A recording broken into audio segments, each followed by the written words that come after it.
2 సార్లు అక్కడున్న పోలీసులు నోటీసులయితే ఆయనకివ్వడం చూసాం. కానీ ఆయన ఏదో ఒక పని కారణం చెప్పి ఆహ్, కోర్ట్‌కైతే హాజరు కాలేదు. దాని కారణంగా అయితే పోలీసులైతే డైరెక్ట్‌గా ఎళ్లి ఎంక్వైరీ చేద్దామని ఎళ్తే ఆయనైతే హౌస్‌లో లేడు.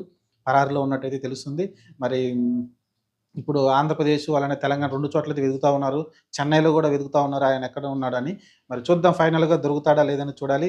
మరి ఆయనే స్వచ్ఛందంగా వచ్చి పోలీసులకి లొంగిపోయి కోర్టుకు హాజరవుతాడని చూడాలి.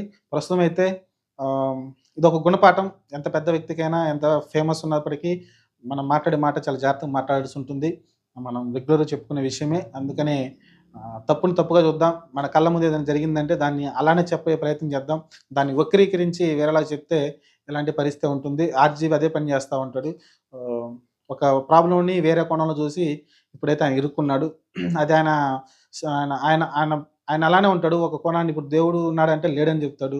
ఉన్నాడంటే ఉన్నాడని చెప్తాడు. అలా రకరకాలుగా అడ్డదిడ్డంగా అయితే ఆయన